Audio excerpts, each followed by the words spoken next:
This Seniors Empowerment Workshop session is being organized by the Network for Bridging the Social Gap for Young Women. NBSGYW received this funding from the Federal Government of Canada through the New Horizon for Seniors program for 2023 to 2024 to support Black seniors, women with mental health conditions, to combat the lingering psychological effects of the COVID-19 pandemic. NBSGYW's mandate is to provide economic and social development support through capacity building initiatives to empower young girls, women, and vulnerable individuals through basic career training and computer skills, microloan projects, social development initiatives, and community mobilization through community centers. As a not-for-profit community-based organization, we are committed to improving the mental well-being of our community, nurturing skills in self-reliance and community wellness. This impact is incorporated into all aspects of our programming to promote cooperation, dedication, and the embrace of our culture with pride and respect. NBSGYW achieves its mandate and uploads its vision by providing direct services to as many as 132 young girls and women annually. These services include 1. Providing settlement and integration support and employment assistance for vulnerable women, girls, and newcomers. 2. Providing counseling, social and advocacy support systems for women impacted by gender-based violence and connect them with appropriate social and justice systems. 3. Increasing accessibility to social programming for vulnerable seniors to improve their community engagement and combat social isolation and loneliness. 4. To facilitate women's consultation in the community to identify non-legal conflict mediation approaches that assist women and young girls and families affected by conflict or legal entanglements. 5. Delivery of nutritional food to vulnerable Black and visible minority families to combat food insecurity. 6. To collaborate with government departments and agencies, public and private organizations to help reduce the number of socially vulnerable women and youth facing social implications. And 7. To help facilitate the transfer of knowledge to women, youth, and young adults on establishing and operating a small, medium enterprise. Link them with small grants and loans to support the social and economic participation and inclusion of women and young adults in the labor market.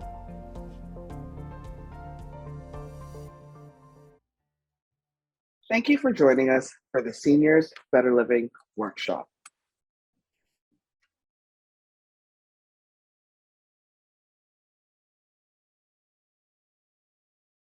This session focuses on what are some positive aging approaches for seniors and their families to adjust to old age reality.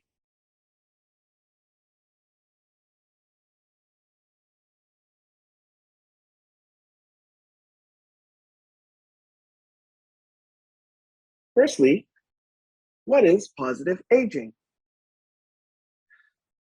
Positive aging is an approach that recognizes how our mindset and attitudes affect our physical and emotional well-being as we age. The Positive Psychology Institute defines it as the process of maintaining a positive attitude, feeling good about yourself, keeping fit and healthy, and engaging fully in life as you age. The World Health Organization defines positive aging as the process of developing and maintaining the functional ability that enables well-being in older age.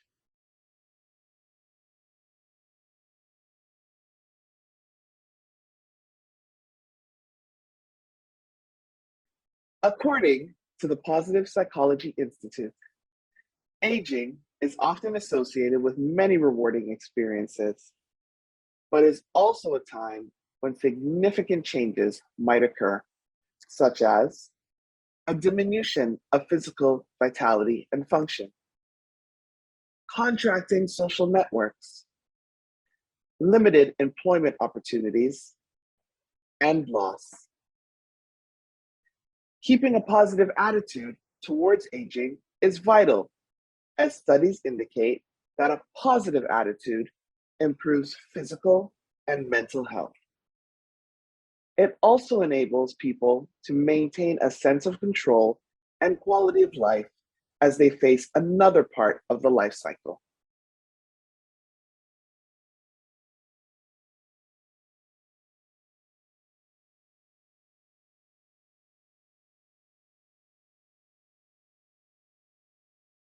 What are some positive aging approaches for seniors and their families to adjust to old age reality? First, we have learning to cope with change. Next, finding meaning and joy. Next, stay connected. And finally, keep the mind sharp.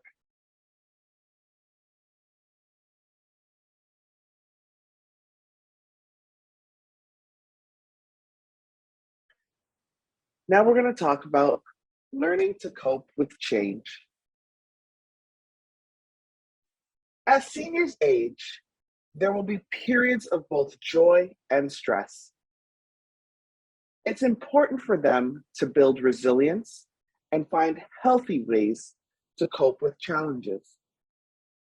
This ability will help seniors make the most of the good times and keep their perspective when times are tough.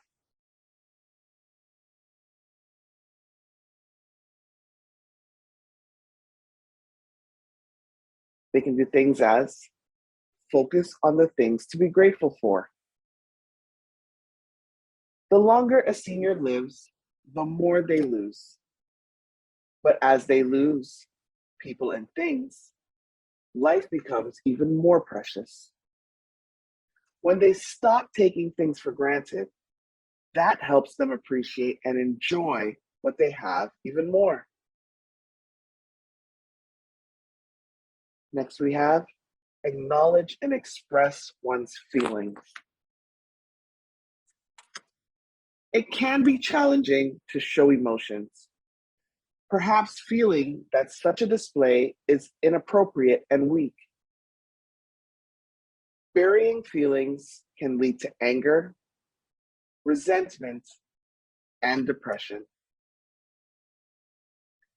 Find healthy ways to process feelings, perhaps by talking with a close friend or writing in a journal. Next, we have take daily action to deal with life's challenges. When a challenge seems too big to handle, sweeping it under the carpet often appears the easiest option. But ignoring the problem doesn't make it go away. It allows both the problem and anxiety to build. Instead, taking things one small step at a time can go a long way to boosting a senior's confidence and reminding them that they are not powerless.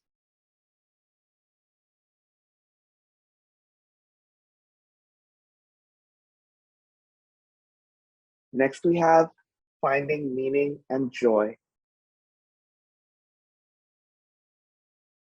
A key ingredient in the recipe for healthy aging is the continuing ability to find meaning and joy in life. As seniors age, their life will change and they will gradually lose things that previously occupied their time and gave them purpose. Everyone has different ways of experiencing meaning and joy, and the activities they enjoy may change over time.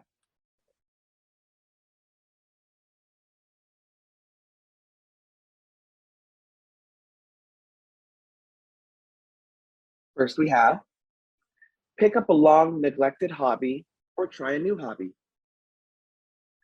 Seniors can join classes, clubs, or sports teams. This is a great way to pursue a hobby and expand their social network at the same time. Next, we have learning something new, such as an instrument, a foreign language, a new game, or a new sport. Learning new activities not only adds meaning and joy to life, but can also help to maintain brain health and prevent mental decline. Next, we have get involved in the community. Attending a local event or volunteering for a cause that's important to a senior. Community work can also be a great way of utilizing and passing on the skills honed in a senior's career without the commitment or stress of a regular employment.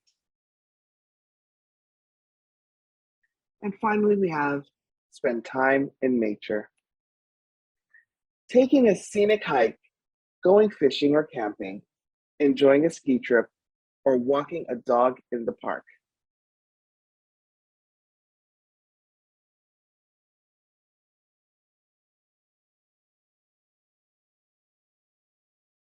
Next, we have stay connected. One of the greatest challenges of aging is maintaining a support network. Staying connected isn't always as easy as one grows older. Even for those who have always had active social life, it's important to find ways to reach out and connect to others, regardless of whether a senior lives with a spouse or partner. Along with regular exercise, staying social can have the most impact on health with age. Having an array of people to turn to for company and support is a buffer against loneliness, depression, disability, hardship, and loss.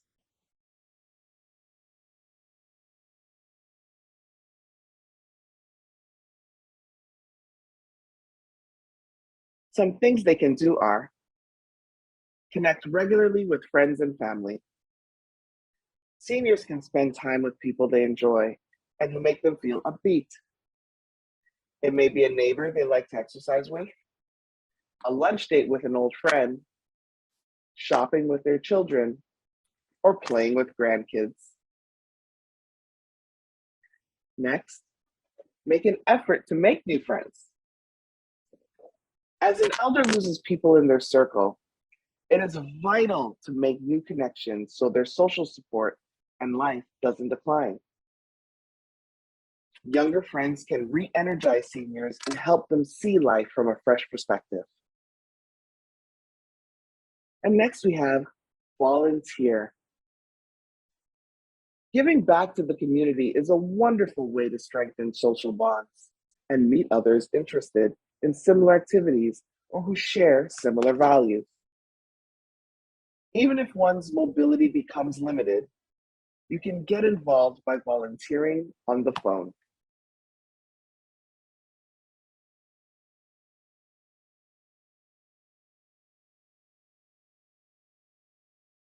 Next, we have keeping the mind sharp.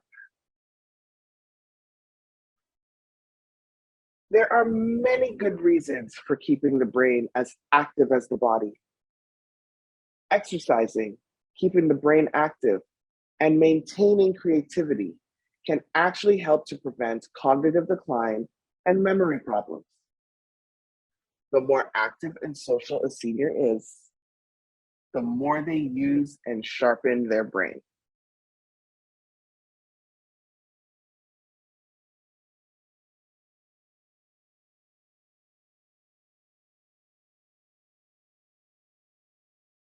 Some things they can do are challenge your brain. For some seniors, challenging the brain could involve playing new games or sports. Others may enjoy puzzles or trying out new cooking recipes. Next, we have vary habits. Seniors don't have to work elaborate crosswords or puzzles to keep their memory sharp. Varying your habits can help to create new pathways in the brain. And finally, we have taking on a completely new subject. Taking on a new subject is a great way to continue to learn. It could be learning a new language, learning new computer skills, or learning to play the piano. There are many inexpensive classes at community centers or community colleges that allow seniors to tackle new subjects.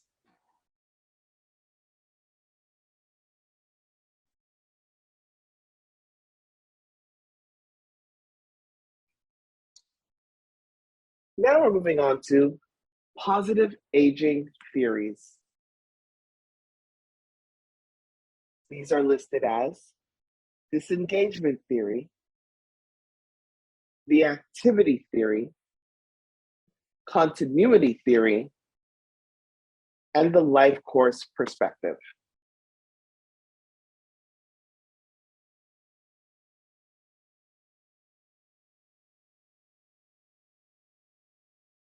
We're going to start with disengagement theory. Elaine Cumming and William E. Henry from 1961 developed the disengagement theory. Their theory is that as we age, we remove ourselves from social roles and interactions. We do this because we realize death is imminent. Rather than have our reputation damaged due to the loss of skills, we retreat. Cumming and Henry's 1961 theory includes 9 beliefs, and we will list them below. They are, number 1, everyone expects death. Older adults accept that they're losing abilities as they age, so they begin to leave their networks. Number 2, fewer contacts create behavioral freedoms. This creates an I can do whatever I want approach to their behavior.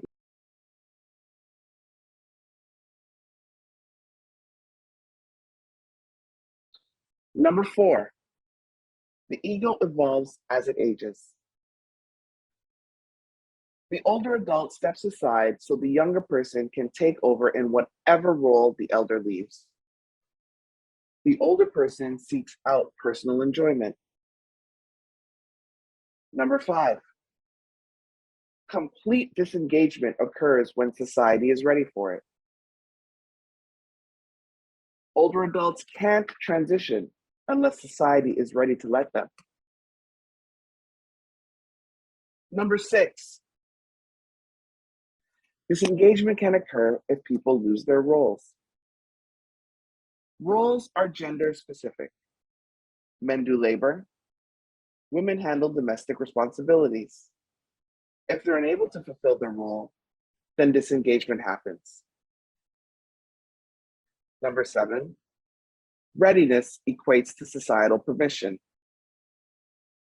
When older adults begin pondering their death, sense a loss of status, and lose ego energy, then society allows disengagement.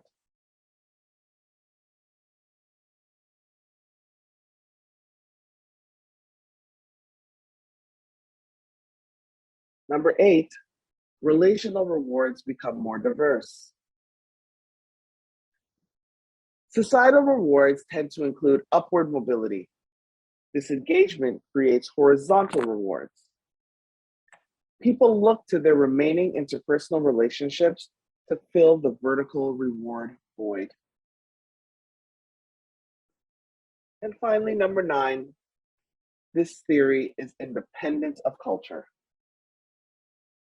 It takes on the norms of the person's culture. The entire process is mutual and acceptable between the person and society. A person's usefulness determines when they disengage. A delay in disengagement happens if society still deems the person useful. Cumming and Henry developed and published their theory in 1961. It's outdated, but this theory also assumes that a family consists of a male and female adult. It doesn't consider same gender or single parent families.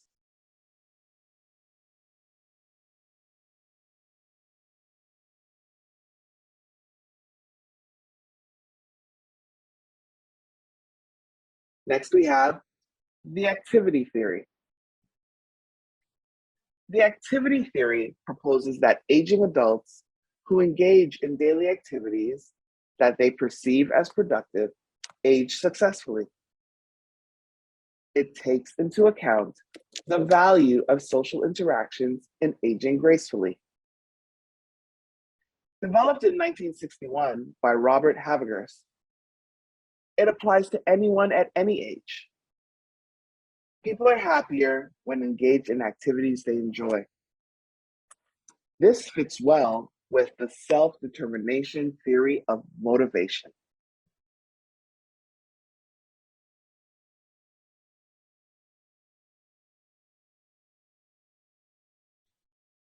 Next, we have continuity theory. Continuity theory is a person's ability to maintain their habits, preferences, lifestyle, and relationships as they age. It states that people try to maintain continuity between who they were and who they're becoming.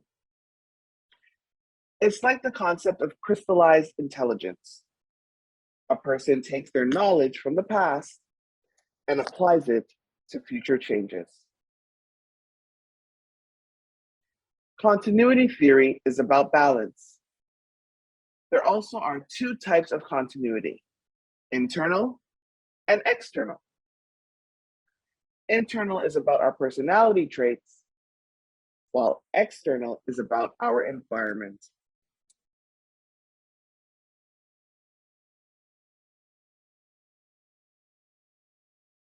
Next, we have the life course perspective.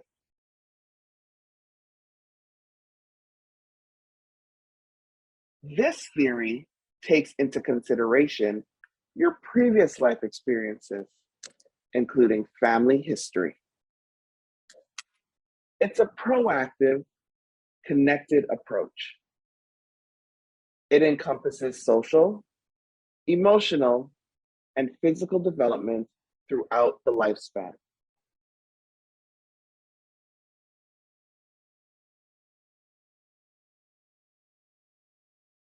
Developed by Glenn H. Elder Jr., this theory has 5 guiding principles.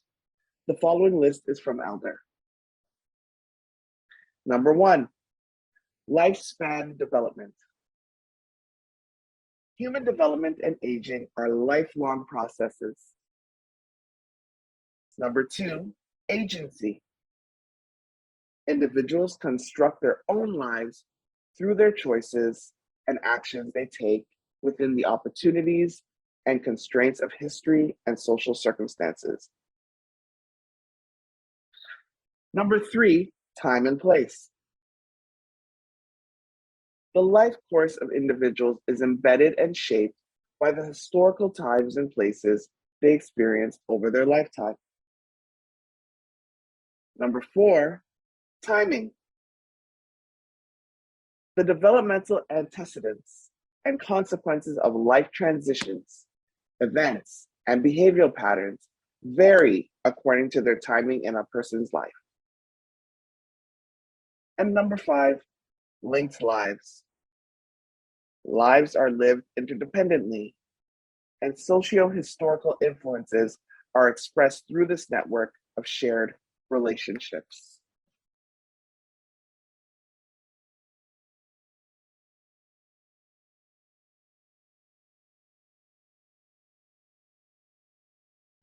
Here are some tips and strategies to promote positive aging.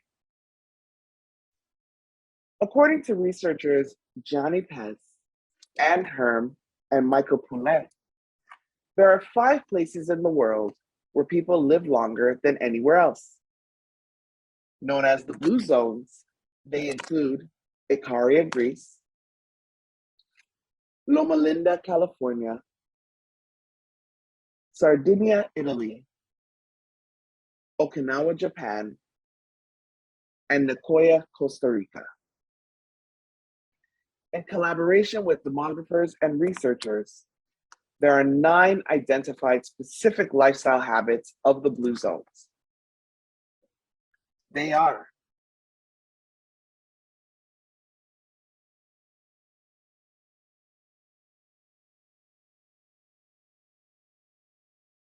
move naturally. People in the blue zones live in areas that push them to move without thinking much about it.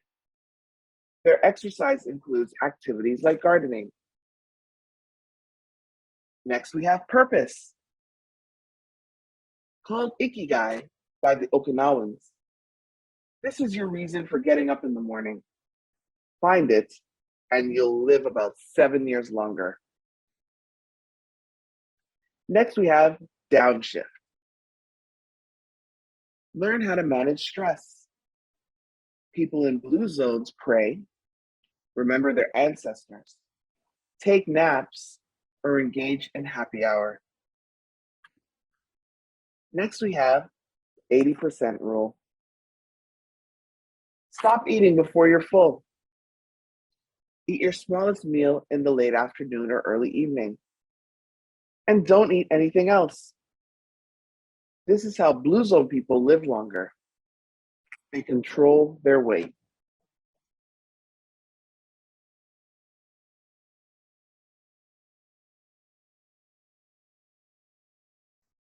Next, we have plant slant. Eat more beans. Some people in the blue zones eat pork, but not more than a handful of times in a month. Serving sizes are 3 to 4 ounces. Next, we have wine at 5. Wetner discovered that everyone in the blue zones, except Adventists, drink alcohol. They drink 1 to 2 glasses a day with friends and or with food. He suggests Sardinian Canano wine. Next, we have belong. Most of the centenarians belong to a faith-based community. Their research shows that attending services 4 times per month adds 4 to 14 years to your life. And then we have loved ones first. Blue zone people put family and their partners first. Aging parents and grandparents often live in the same home with their children or nearby. This lowers disease and mortality rates of children in the home, according to Wetner's team.